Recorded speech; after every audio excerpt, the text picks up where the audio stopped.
Budget presentation presented by the Honorable Minister of Finance. Mr. Speaker, I listened quite attentively to the Minister in his delivery of the 2019 budget speech. I must commend him though for his oratory skills. But the thing about that oratory skill set, it goes to show that the apple don't fall too far from the tree. And it also tells me that we have heard such glorious words in the past. Only when it comes to realization of what was said, that's a different story altogether. Nevertheless, Mr. Speaker, I will try my best to do my part as I contribute to this 2019 budget. Mr. Speaker, first of all, I recall during the presentation of the Honorable Leader of the Opposition, especially when he was dealing with banana. Mr. Speaker, the Minister of Agriculture, in his response, gave the impression that the Honorable Opposition Leader is a bit late. As a matter of fact, he brought a book by Sir James which he presented to the House, as if to say that the Honorable Leader of the Opposition is very out of touch, outdated with regards to banana in St. Vincent and the Grenadines. But Mr. Speaker, I have here a little booklet. It is entitled 20 Points 100 Days Plan, 18th April to 27th July 2016, the Honorable Sabato Caesar, Minister of Agriculture. And already page are not listed, but on the second page, for those who have it or who want to find out if I'm saying it's true, as part of a special investment envelope, this was to address on number 1, and that is banana rehabilitation. And I want to go a bit further than that, Mr. Speaker. Now, this is somebody who said, because the leader is making the point that the government, the administration in office, have neglected the banana sector, he was outdated to even mention it. That's what, according to the minister, and the next member of the other side make that comment. But under, and from the same booklet, Mr. Speaker, under the 20 points plan, 100-day plan, number 4 on that says, prepare for the cultivation of 250 acres of new banana fields in 2016 and the enhancement of the core farmers program intend to return export to the UK. Now, when you hear this, Mr. Speaker, and you listen to the comment made by the minister, you want to know if these guys are serious. Are they taking the farmers for joke? When you are saying, as part of your 100-day plan, that you will invest in banana for export, and when the opposition leader is making the same point, he is living in maybe Disneyland. Put it nicely, you know. So you ask yourself what is happening. I remember, Mr. Speaker. What you said just say? Repeat that now. Above my head. I am not in your category, my honorable friend. So what goes above your head will not go above mine. Mr. Speaker, and imagine that. Mr. Speaker, here this part, at the end of the document, the note, it says, note that at the end of the 100 days plan, a medium-term strategy will be implemented over 2.5 years. Now, if I check from July 2016, 2.5 years is going to bring us into 2019. So, Mr. Speaker, that is why sometimes when we in this house talk about something being unrealistic, here is an example of that.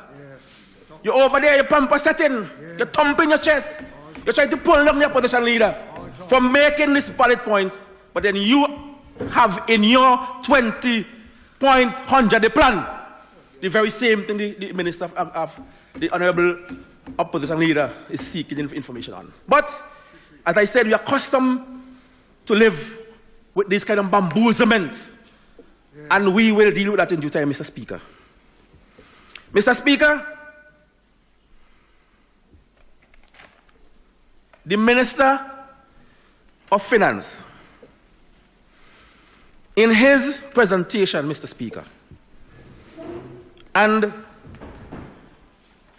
in an admission of failure with regards to agriculture, I want to tell you what he said, Let me read. He said, in 2019, we recommit to the farmers and fisher folks as the indispensable cornerstone of our productive economy. Talking about agriculture. Now, if you're recommitting to something, it means that somewhere along the line that you are not committed. And bearing in mind that we are in the 19th year, recommit, you said. Recommit, you said you want to recommit. It means you are not committed. Well, maybe you could explain what you mean by that. Yeah, only you know what it means. Yeah? Well, only if you have your own meaning for it. That's the only how I could mean it. You know? When you do what? Anyway, this is that vows, Mr. Speaker. So, even the Minister of Finance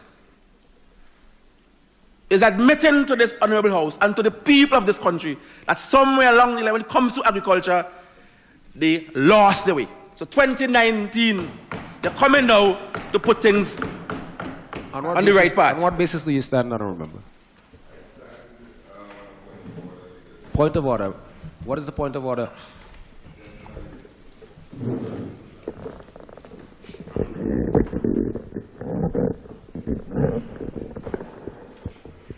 The Honourable Gentleman, I don't believe through any ill intent, but the Honourable Gentleman is misleading this Honourable House as to the statement that I made. The verb recommit does not, well, the verb commit and the statement recommit does not in any way mean that there was a lack of prior commitment. It means a reiteration and a re-emphasis of an existing commitment. So for him to then, I wanted to allow that, Honourable Mr. Speaker, but for him to say that I confessed or that I admitted in my statement that there had been a loss of commitment, I just wanted to clarify that that is not what the verb means and that was not what was intended. I don't believe the Honourable Member meant any ill will, but I just thought that in front of this Honourable House we shouldn't have that misunderstanding as to my intent in that particular instance. I am in total agreement with the Honourable Minister of Finance. Recommit does not mean that you did not have commitment. Mr. Speaker, in 2016 and 2017, as a result indicator on the banana service unit in the estimates, the Ministry of Agriculture said they are going to target to export to the UK 2,000 tons of banana. It never happened, Mr. Speaker. It never happened. So if this year you are telling me that you're going to recommit, it doesn't matter to me what kind of fancy language. He said recommit to what? What did he say recommit to? What did he say recommit to? No, isn't it agriculture? The sentence was when it was in effect with agriculture. But if he says agriculture, how could you now narrow it down to mean bananas? Okay, well, let me do it now then. Mr. Speaker, let me look at agri-export from St. Vincent and the Grenadines, say from 2010. And let me give you some figures, Mr. Speaker. And I want the people to listen to me, and they will understand. And since 2010 thereabout, there has been a steady decline in export in terms of agricultural product from St. Vincent. Steady decline. That is evidence, Mr. Speaker, that the commitment to the sector from the administration was not happening. On many occasions in this honorable house, I spoke of the bad treatment that agriculture has been getting. At one point, I even referred to the sector as an outside child, because the kind of attention that agriculture should be getting was not getting it. I must admit that this year, it seems as if there's a little bounce back, which I commend the ministry for, in terms of fisheries and so on. And I even told the minister via WhatsApp that the numbers for fisheries could be better, because when you take into consideration, on a weekend, for example, in the Leeward area, in Petitwoodell, Rosebank, Chatterville, boats are coming to buy fish, and no one is there from the Ministry of Fisheries to do the recording. So I said to him that I believe that in fisheries, the amount could be higher. As the minister said in his presentation, this is not about the politics and who get a mile or who get an advantage, It's for what is good for the people of St. Vincent and the Grenadines. That's what I'm talking about. Mr. Speaker, I have a lot of things to talk about, but I realize that I wouldn't get the chance. However, I will try my very best. Mr. Speaker, I must commend the ministry for adapting certain strategies that will bring benefit to the farmers of this country. One such activity is the regional agricultural competitive project, a World Bank sponsored of about $4.3 million. This has as its objective to increase market share, access, and sales for selected farmers, fisher folks, and agro-processors from St. Vincent and Grenada. These are commendable efforts, because we know if this is achieved, then the farmers, the fisher folks, and agro-processors will benefit, and spin-off would come to the country, and the economy would grow as a result. I commend for that. Another idea, Mr. Speaker, is the Agriculture Export Strategy Initiative. Commendable again, and we have, from the minister's report, we have seen fruits of that effort. So these are things that I believe, Mr. Speaker, will assist the farmers. What, Mr. Speaker, my concern is this, and I believe it's a good concern, and the minister, I believe, will agree with me. I am from a constituency where agriculture means a lot to us. And I am hoping that some of the advantages, Mr. Speaker, from projects such as these can be beneficial to the people of the constituency I represent. Mr. Speaker, it pains my heart to know as a youngster growing up that North Leeward contributed significantly to agriculture in this country, livestock and farm products. But today it is not happening. It's happening but on a very minuscule scale. And I think that some attention needs to be done to that. We have extension officers. I think they should get to the farmers, encourage them, show them the advantage of these strategies that the Ministry of Agriculture has, and let them come on board and take advantage. Yes, that's what I'm saying. That's a thing that I know you're going to agree with me, because it will benefit the people of the constituency. 25% of the people in the Caribbean live in rural areas, and St. Vincent might have even a higher percentage than that. And agriculture drives the local economy in rural communities. That's right. So in order to tackle unemployment, in order to have food security, Mr. Speaker, in order to eat nutritiously, Mr. Speaker, we cannot say that we are going to leave out the people from the rural communities, or have some people from one area of this country doing well, because I listen quite attentively, Mr. Speaker, and quite a lot of these programs only seem to be taken off on the windward side. So I want to know if vote by 3. So, Mr. Speaker, I am saying that some effort, maybe through the Extension Services Division, should be paid to get the farmers, make them aware.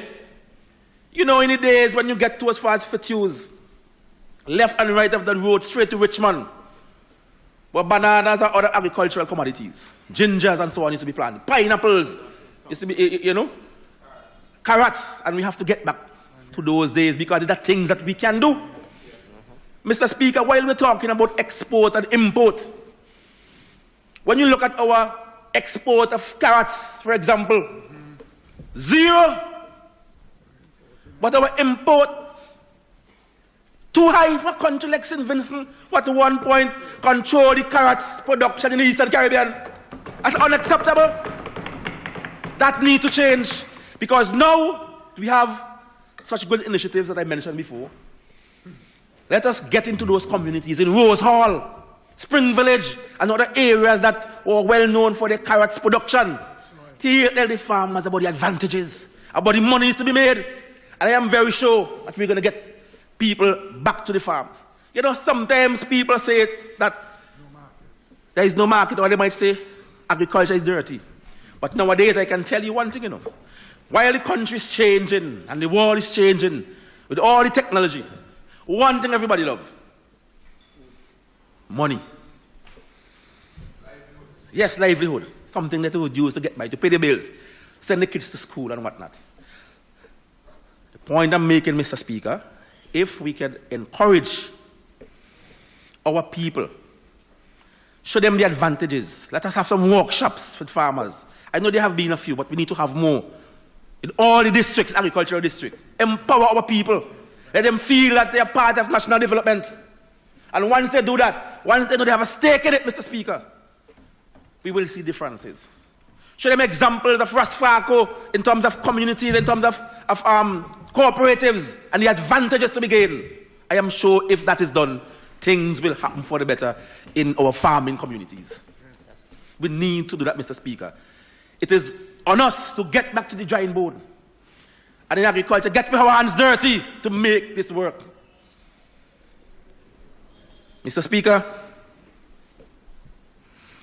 I believe that there is a place in our economy, and the finance minister recognized that in his presentation, and agriculture has to play a major role. And while, as I said, I applaud the efforts of the ministry in getting programs in place, trying to seek markets for our farmers' produce, but we have to get to the farmers and let them know the importance. And I think if we do that, things will be better. Mr. Speaker, one of the issues that we have heard in terms of, especially in St. Vincent when it comes to farming, is the problem of labor.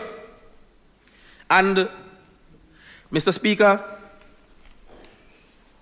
there are some farmers who will tell you, but you know I have work to do, but I can't find people to work. It is there because persons are going to say the money is too small, and so on, and maybe they have a genuine case. But, Mr. Speaker, I will hope that this government, or any government, for example, where our unemployment figures are high, wouldn't even think about going outside of St. Vincent for agricultural workers. I hope it doesn't come to that. I believe in an organized way. I believe that farmers in the private sector who have their work to do and could pay, there should be some unit in the ministry to organize the labor aspect of it. Let people register your skill set. If you can dig land banks, whatever your skill is in agriculture. So whenever a person needs such person with a skill, they could be so informed and the farmers themselves could get the work done and pay for it. I think something like that should be done.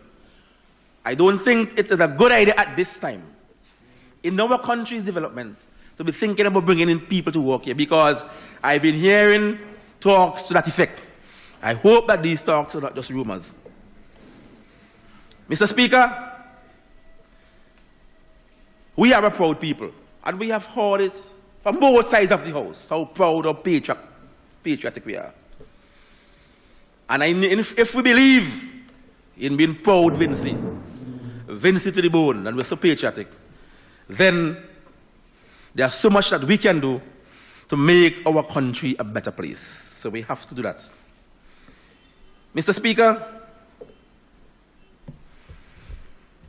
a couple months ago, coming to the end of last year, just 2-3 months ago, but the process started longer than that. We in this honorable house appoint select committee to look at the medical marijuana legislation and medicinal marijuana. Mr. Speaker, I was a member of that committee, and I must say it is a step forward in the right direction for St. Vincent and the Grenadines to go into that area. Because, Mr. Speaker, today in the world today, many developed countries are coming to fully understand the value of marijuana/cannabis. Coming to recognize that. Even at the WHO, Mr. Speaker, just a few days ago, the WHO accept the fact that marijuana has medicinal values and that the idea to sanction them on the dangerous drugs was wrong. It was an injustice. The WHO, you know. Mr. Speaker, when I was making my presentation in this house on that, when we had the debates, I said that within a few years, at the contentious issues that we were debating in terms of recreational, medical, or what is not thing, and what we get sanctioned for, will be a thing of the past. I believe it's going to happen quicker than anticipated. And that is why, Mr. Speaker, those of us who are following the development and the rapid changes would see that marijuana is so much becoming acceptable. You know, that we in this house had the chance we should have been ahead of the pack. You know, but we still playing and watch and see game. But I hope, Mr. Speaker, the day will come. And I hope that day will be shortly, Mr. Speaker, when we fully understand that the revenues, the benefits you can get from medical, from recreational, whatever form of the marijuana we choose to get involved in, would bring benefits to St. Vincent and the Grenadines. Mr. Speaker, I want to draw your attention to a document I got online recently. Consultancy.eu, 2019 edition. Mr. Speaker, they gave some interesting key statistics on the European cannabis industry. They look at Europe, the population as 743 million people. A GDP of 16.6 trillion euro. Total healthcare expenditure, 2.3 trillion euro. Let's do this part now. Estimated cannabis market value, medicinal, 58 billion euro. Estimated recreational cannabis market value, and this is a project to 2028, 65 billion euro. A combined, Mr. Speaker, market value of $123 billion. Euro. 23 billion euro. Mr. Speaker, I am very sure that even the projections that some of the consultants who came in to advise the government, this far exceeds that. And we're just talking about Europe, you know. It's just Europe, you know, Mr. Speaker. It goes to the leaps and bounds by which ganja taking over the world in terms of medicinal and recreational. Mr. Speaker, there is no stopping it. Mr. Speaker, Mr. Speaker, we have gone and we legalized in St. Vincent and Grenadines the growing of medical cannabis. We did that a few months ago. I am from a constituency of North Leeward where this will mean a lot to a sector of my constituents who for over 50 years have been making a living. When I say make a living, Mr. Speaker, I am talking about build homes, taking care of the children, send them to school, pay their bills, etc. Everything, buy the vehicles if they want amenities. And they've been doing it for over 50 years. So I understand what I'm talking about. It has transformed communities in North Leeward. My community of Petitbodel, for example, is one where I have seen in front of my very eyes, the community transformed like that because of the proceeds from marijuana, from cannabis. And hence the reason why, Mr. Speaker, that I am saying to this honorable House that our best bet to reach the most Vincents involved in this was we should have the opportunity to do so.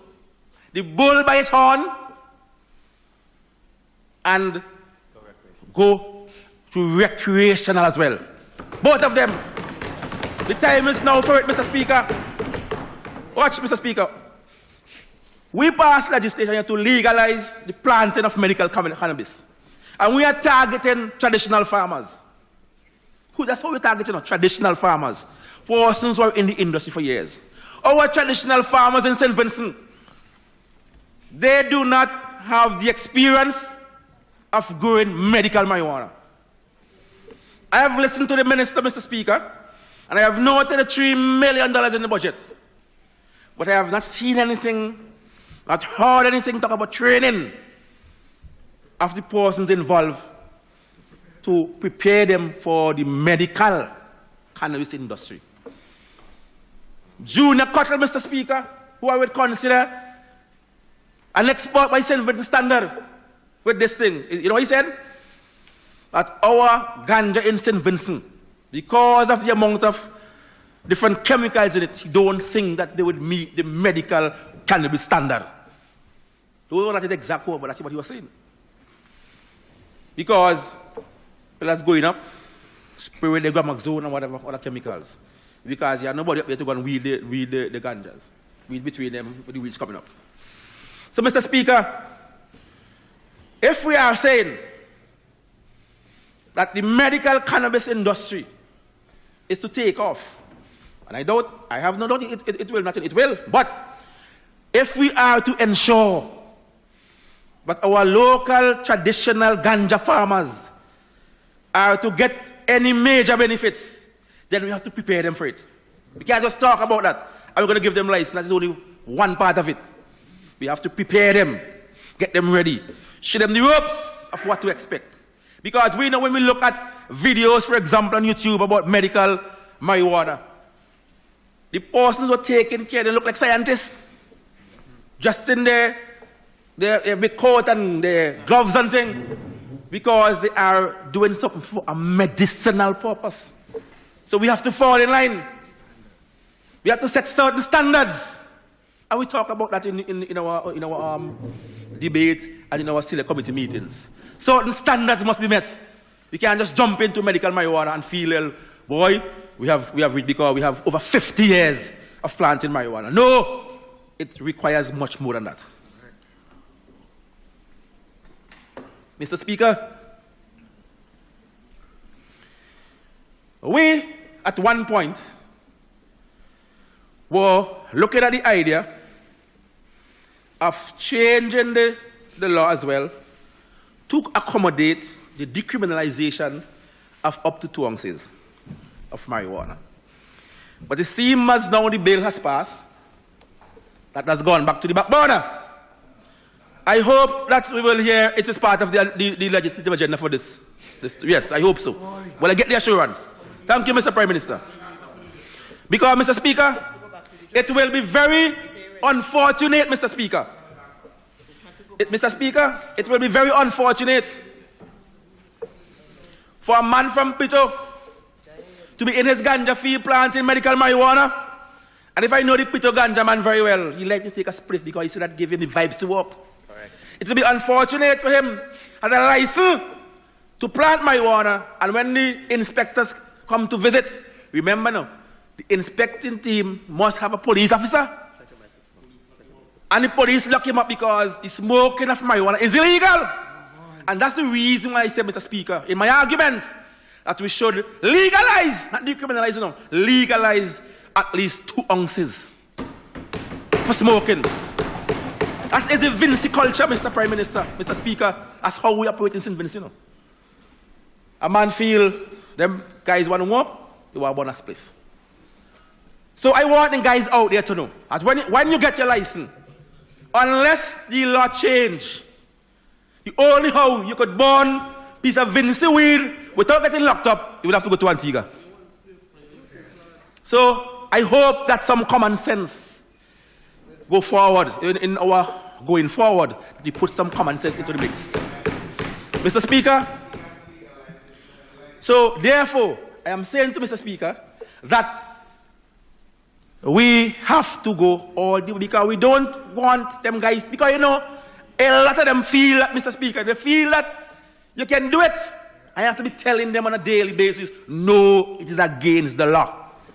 So how can I plant and I can't smoke? Then the time I tell them to ask Ralph.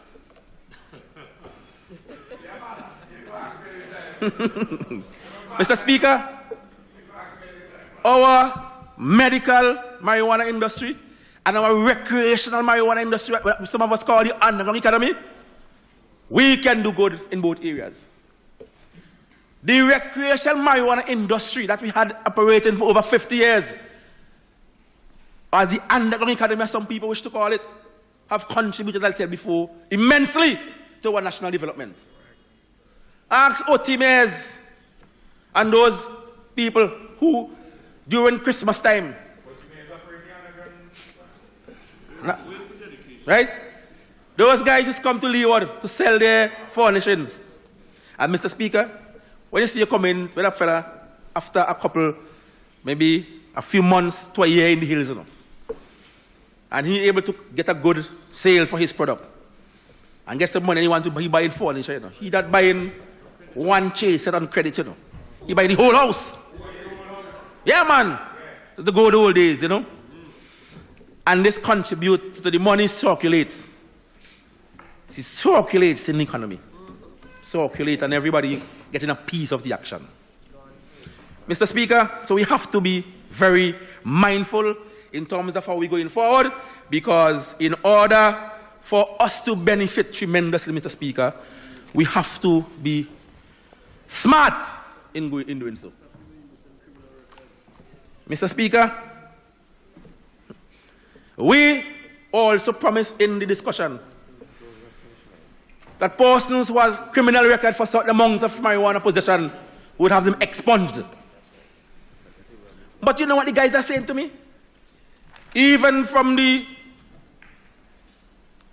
committee, that revival committee, they issued a statement where they're very upset. You know why? Because they're saying, but if we sit down in good faith, be a part of a committee, help to bring a bill into operation, and now you're having people, police, going into the hills and raiding our fields. The same fields that we told them here as legislators that they could use the marijuana they have for during the amnesty period and get it sold.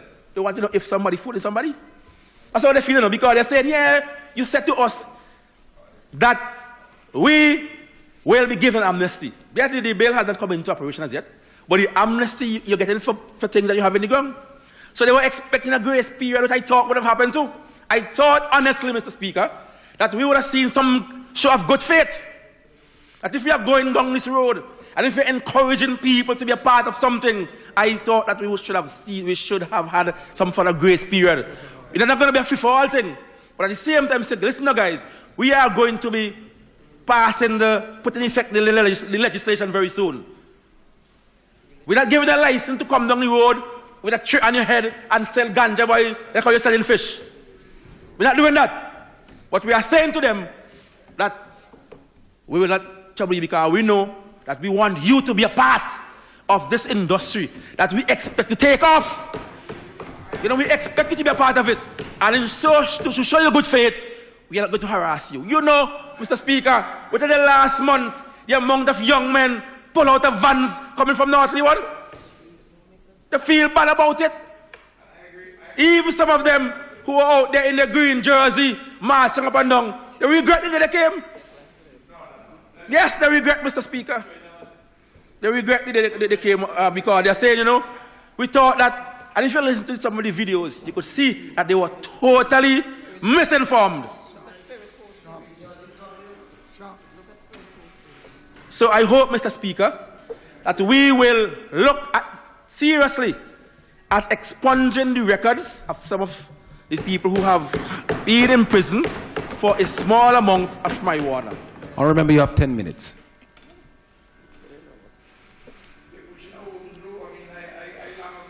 Mr. Speaker, see, I have a lot of things, got papers. Mr. Speaker, while we're on that, let me crave your indulgence. So I want 30 seconds to this. This is not going to add to the time. I want to suggest this meeting, they will keep calling about the parliamentarians who have the meeting of the parliamentarians. Yes, what we need to do, we have to change the rules in here, you know.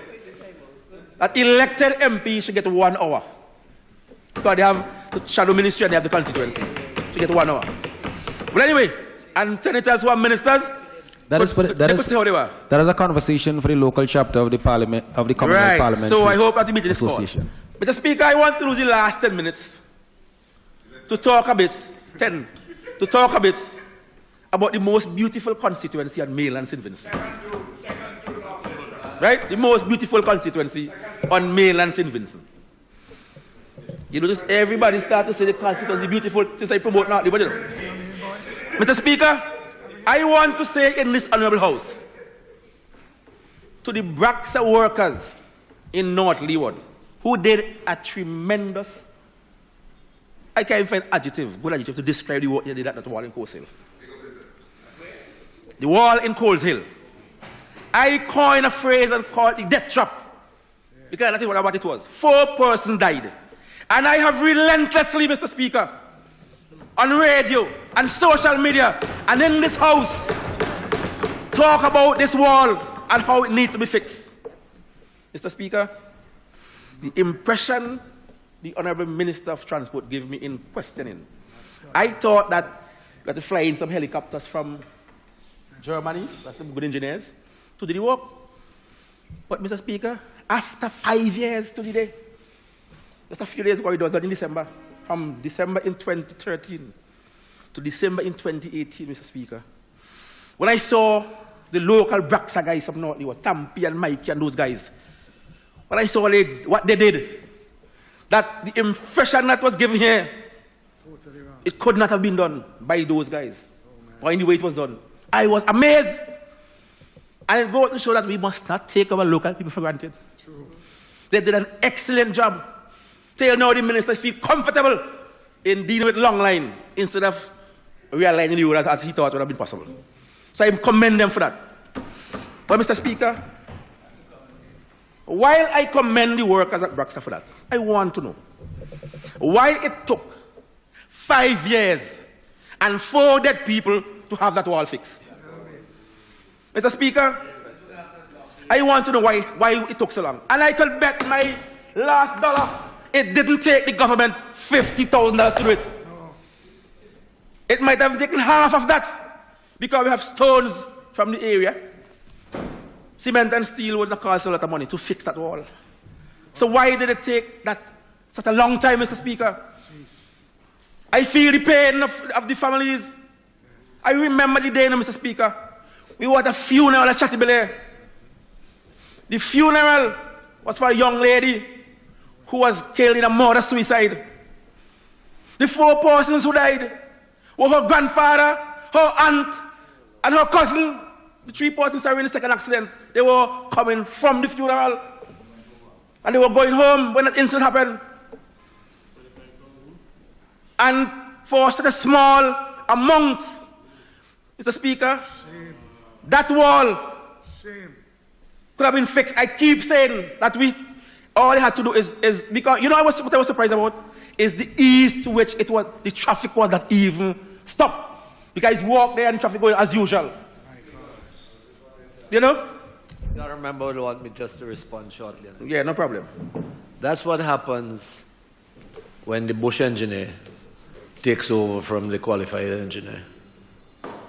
So what happened there is that I left what was happening and being planned in the Ministry of Works to continue its way through. And I said to Bragg, sir, let us be creative and build back the wall. Okay? So that's your answer. Mr. Speaker, thanks to the bush engineer, but it took too long. And even I say thanks, and the bush engineer said he intervened, he's not going to bring back the 3 people who died. Mr. Speaker, Mr. Speaker, I was doing some research, and there is a case in the Commonwealth Caribbean where an embankment was broken, a support wall, and a young man went over. The family sued and was compensated. I hope that the family in Spring Village especially, I hope they are listening, because we have good lawyers who are brave enough, such as Jomo Thomas, not the Speaker now, but Jomo Thomas, who might be willing to take on the case. Mr. Speaker, I came to this house, Mr. Speaker, and I brought in the form of a question the erosion I saw taking place at German and English gutter in Chumuka. I remember the Minister of Works, aka the Bush engineer, said to me, you see those people at back piece there in Chumuka, you'll have to be removed because there's nothing we can do. But alas, again, local company Dinky Balcom, the work that Dinky did there, I was shocked because I didn't know Dinky could do such a good job. And he did an excellent job. And I showed him Minister to attest to that. Very good work that was done at English Gutter. And it was done because, Mr. Speaker, they had to do something to it. The erosion was getting over that it already was taking people's property. So that's a thing that we can do, Mr. Speaker. And I came to this house. I remember, when I bought the question here the first time, a lady from Chumuka, I could call her Melva, she had a shop. She said, Mr. Matthews, I've been listening to people in the parliament for years, and I never heard anyone bring the plight of these gutters in Chumuka to the parliament. I thank you for that. Mr. Speaker, we want to thank for the smart hospital in Chateau. Very good renovation, very nice looking building. Porch on that hillside is one of the best hospitals you could find, because that hospital is always nice. What a government. But as somebody asked the Minister of Health in North, they already had the consultation. I hope that when it is full operation, we'll have smart medication as well. Mr. Speaker, unemployment continues to be a sore point in North Leeward. Just check the voters list. Unemployment, unemployed. Just do that, Mr. Speaker. I am hoping that something can be done. Some program can be run in the constituency. From my honorable friend, he left. Some of this program we talked about yesterday could be done in the constituency, the young people occupied. Mr. Speaker, the Shattibele Wharf, I heard the minister said that some attention will be given to it. We're going to sign contract soon. Let us hope that this comes to fruition, because that wharf is well needed. I heard it's going to be going out into the sea far more. It's about a longer span. And I know this would be part of, because I always say that if we could get one tourist boat in North during the tourist season, why not else per week? We got to go. One tourist boat. Listen to me. I only go for one, for now. But if we could, that's to tell you how it can change things. North, we are very creative people. I always say we have bum, drum, and cudgel dancers in Rose Hall. We have people from Rosebank who could make craft and so on. But the tourists come down in the bus to Chateaubriand and back up. We could do something, could incorporate the communities in offering a package to these people. That's right. Mr. Speaker, in the community of Petitbell where I'm from, the Petitbell playing field served North Leeward for years before the Cumberland playing field came into being. Mr. Speaker, when I bring up old thing, that opened 2 years ago. Mr. Speaker, I am hoping that some attention could be paid to the Petitbell playing field now. There was a pavilion there that was built, and there is a washroom facility. No, I say it wrong. There is some blocks with a shed on it, with a roof on it, that was supposed to accommodate the washroom section. It was done since Jomo Thomas was heading SIF, the Social Investment Fund. I have to give an indication to tell you how long it has been there. That needs some attention. The Petitbell Center, we can't even find a place of a meeting, a preschool inside. There is a handicraft center in the planned area. I spoke to the minister about it already. That we could use as well for community activities, but it is closed up. We need something, we need some action in there. Mr. Speaker, we have to continue to make our citizens' lives better. Climate control, Mr. Speaker.